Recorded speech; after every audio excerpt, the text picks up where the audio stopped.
Noite, graça e paz de Jesus. Vamos seguir a nossa conversa e hoje vamos falar de um assunto que interessa para muita gente, né? Dinheiro. Semana passada nós vimos que Jesus disse que nós devemos escolher bem o cofre onde nós guardamos nosso tesouro. Mas hoje ele vai falar, semana passada ele falou de riquezas, né? E riquezas aí a gente pode entender N coisas por riqueza, mas hoje Jesus vai falar de algo específico, de um assunto específico, um assunto que ele disse que é elevado ao status de um Deus. É óbvio que não o Deus verdadeiro, mas é um Deus. E como Deus, ele exige disciplina, exige adoração, ele exige respeito, ele exige submissão. É um Deus. E Jesus, ele está falando do dinheiro. E Jesus dá um nome ao dinheiro, mamon. E o que nós queremos falar nesta noite é sobre uma impossibilidade absoluta. Qual é a impossibilidade absoluta que Jesus está nos dizendo? Mateus capítulo 6, no verso 24, Jesus diz assim: ninguém pode servir a dois senhores. Por quê? Porque ou vai odiar um e amar o outro, ou vai se dedicar a um e vai desprezar o outro.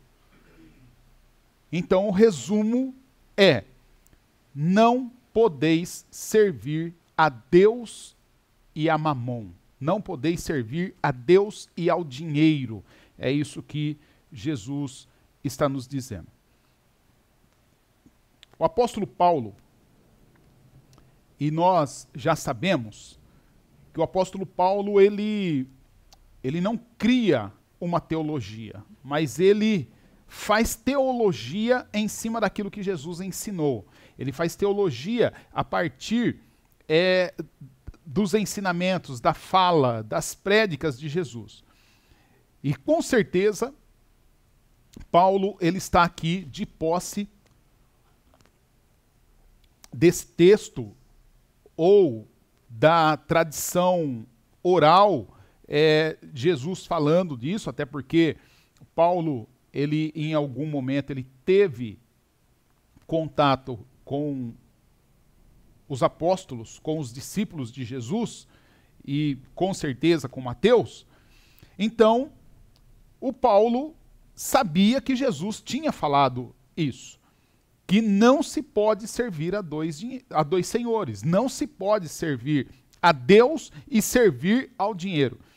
E aí, então o Paulo, quando ele está orientando o discípulo dele, que é o jovem pastor Timóteo, quando ele está terminando de escrever a primeira carta ao Timóteo, ele orientou o Timóteo em vários aspectos ali quanto à igreja, ele orientou o Timóteo quanto ao respeito, como ele deveria se portar com relação aos jovens, com relação às mulheres, com relação aos homens mais velhos. E no final, então, o Paulo ele fala para o Timóteo o seguinte: Timóteo, o amor ao dinheiro é a raiz de todos os males. Isso está em 1 Timóteo capítulo 6, no verso 10. É óbvio que toda a Bíblia, todo ensinamento bíblico, todo ensinamento teológico, ele pode ser mal interpretado.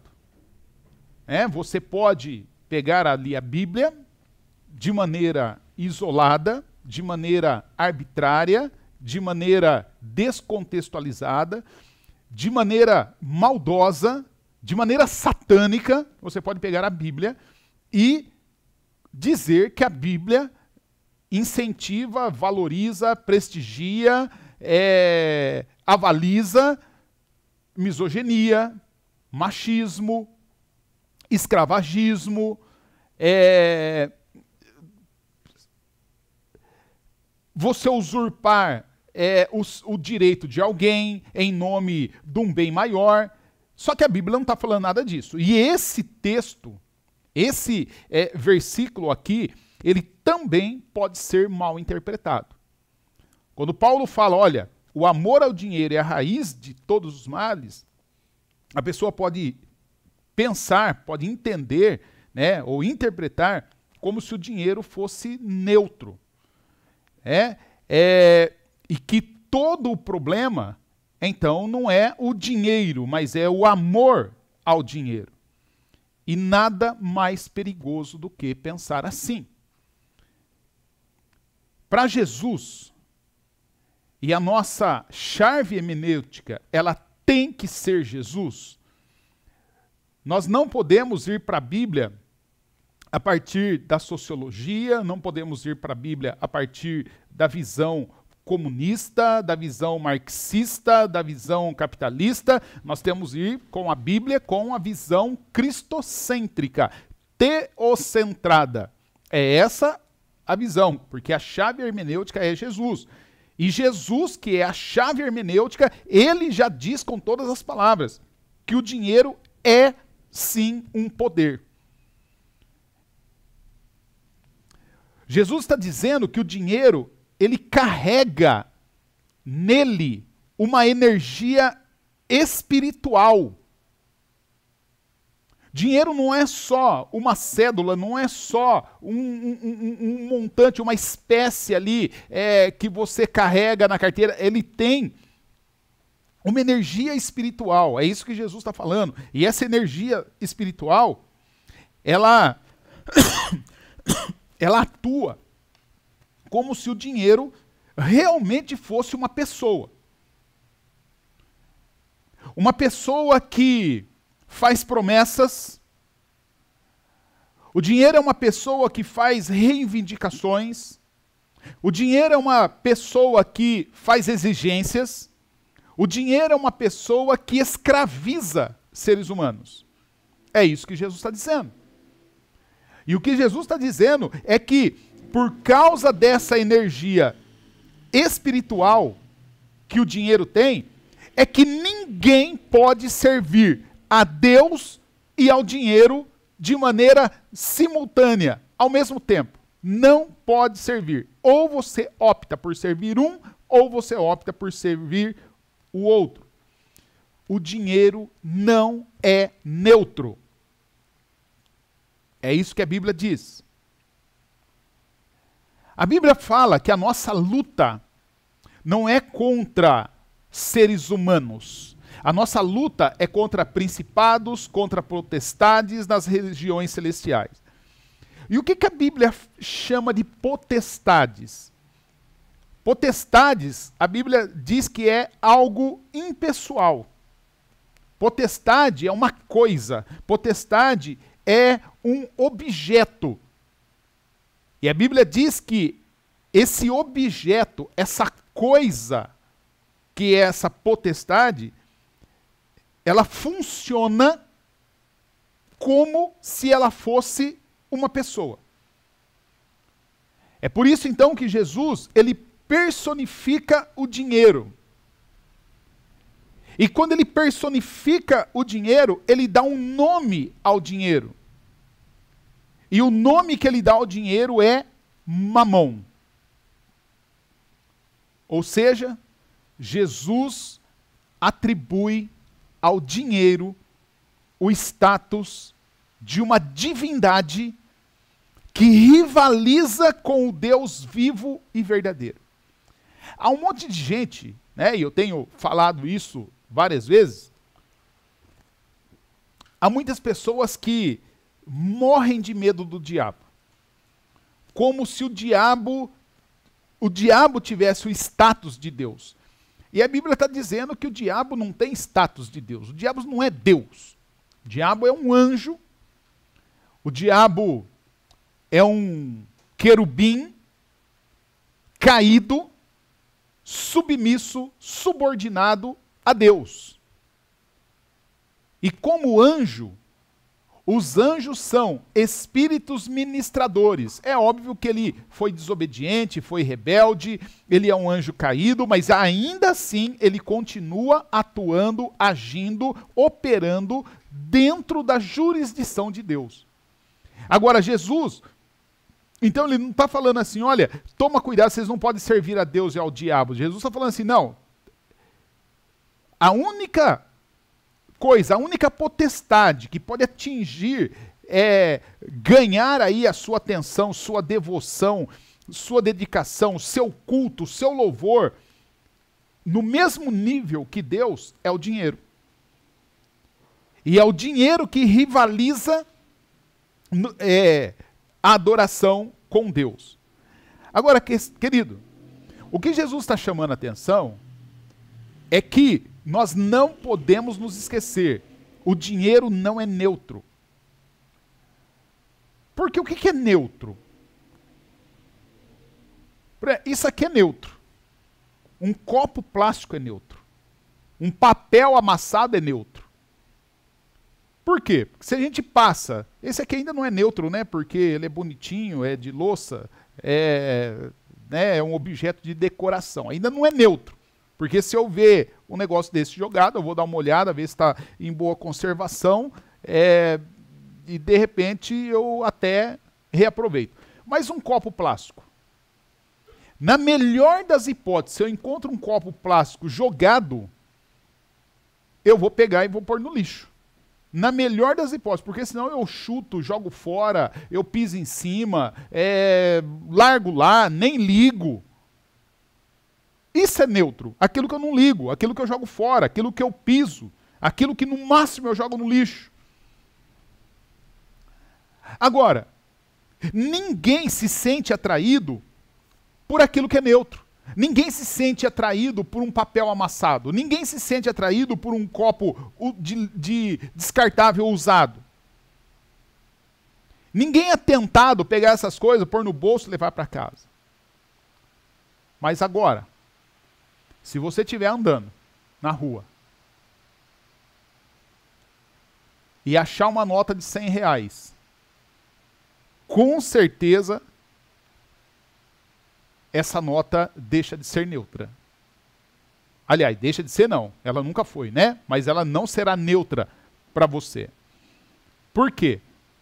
Porque o dinheiro, não importa se você é muito inteligente, não importa se você tem aí um grau de dificuldade, não importa se você é velho, não importa se você é novo, não importa se você é criança, ninguém passa indiferente por uma nota de R$100 caída no chão. Ninguém. Dinheiro, querido, ele funciona como um ser vivo. É isso que Jesus está falando. O dinheiro nos chama. O dinheiro fala com a gente. Ontem eu estava assistindo mais um episódio da série Lei e Order, que eu gosto de assistir bastante. E no episódio de ontem, episódio que eu estava assistindo ontem, conta a história de uma moça que ela era casada, ela era atleta olímpica e de vez em quando ela dava um perdido no marido, na família, né, nos treinadores, e ela ia para o centro da cidade, para o grande centro, e num desses perdidos ela encontrou um cara.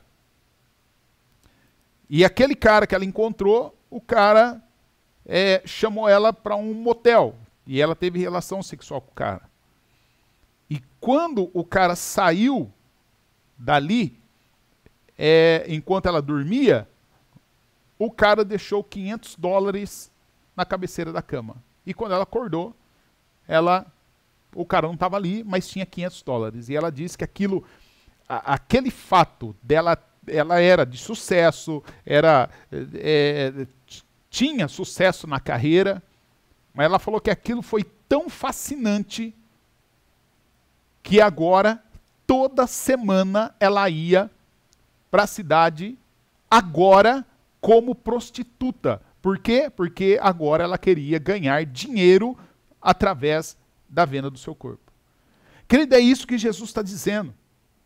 O dinheiro, ele nos chama, o dinheiro fala com a gente, o dinheiro nos seduz, o dinheiro faz promessas, e promessas maravilhosas, promessa de que você não vai ficar pobre, que você não vai ficar feio, que você não vai ser infeliz, que você vai comprar tudo, de que as pessoas vão te respeitar.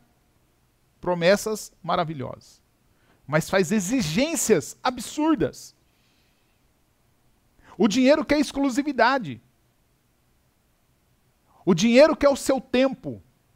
O dinheiro quer a sua energia, o dinheiro quer a sua saúde, o dinheiro quer que você se dedique a ele em troca de sacrificar a sua família, o seu tempo livre, a sua disponibilidade e disposição de servir a outro com alegria, a sua humildade. O dinheiro, querido, é uma potestade, ou seja, o dinheiro é um Deus e é rival do único Deus verdadeiro. É por isso que Jesus ele é tão enfático na sua advertência. E é por isso que Jesus diz que é uma impossibilidade absoluta você querer amar a Deus e ao mesmo tempo amar o dinheiro. Ou você dizer que ama o dinheiro, faz de tudo para ter dinheiro, mas ainda assim dizer que ama a Deus. Jesus está falando, não tem como. E por isso então Jesus faz um aviso, uma advertência. E a advertência de Jesus é cuidado. Cuidado onde você põe o seu tesouro. Isso que nós vimos semana passada. Ele fala, toma cuidado. Por quê? Porque onde estiver o seu tesouro, lá está o seu coração. Onde está o seu tesouro? E para onde o seu tesouro for, o seu coração corre atrás. Queridos, o dinheiro, ele tem a capacidade de escravizar o coração do homem. Agora, Deus não faz promessas ilusórias. Deus não faz exigências que ferem, exigências que humilham, exigências que escravizam as pessoas. Então Jesus, ele coloca diante de nós duas possibilidades: amar a Deus ou amar ao dinheiro. E ele mesmo, nas entrelinhas aqui, ele já coloca: é muito melhor. É a única oportunidade ou possibilidade plausível escolher servir a Deus. Querida, a maneira como Jesus nos ensina a controlar o poder, a excitação, essa sedução do dinheiro, esse poder que o dinheiro tem e exerce sobre nós, é nós tomarmos consciência e reconhecermos diariamente, continuamente, que existe apenas um e único Deus verdadeiro, digno de todo louvor, de toda adoração. Só Deus, o Pai nosso, que está no céu. Que Deus nos abençoe, que Deus nos dê graça, que Deus nos dê sabedoria, que Deus nos dê coragem de romper com Deus Mamon e sermos adoradores do único Deus verdadeiro, para a honra e para a glória dele. Lembrando, querido, que esse único Deus verdadeiro, ele disse que tudo que nós precisamos, ele nos dará. Ele vai nos sustentar com roupa, com comida, 3 boas refeições durante o dia, com a bebida, um teto para nós morarmos. E o Paulo, para o mesmo Timóteo que ele falou, olha, Timóteo, o amor ao dinheiro é a raiz de todos os tipos de males, ele fala, olha, a nossa religião, ou seja, nós focarmos, buscarmos, priorizarmos na adoração ao único Deus. Ele fala, quando nós vivemos a nossa religião com sinceridade e com contentamento, é fonte de todo o lucro, porque Deus sabe do que eu, do que você, do que todos nós precisamos, e Ele concede a nós infinitamente, muito mais além do que nós podemos pedir, pensar, sequer imaginar. Que Deus te abençoe.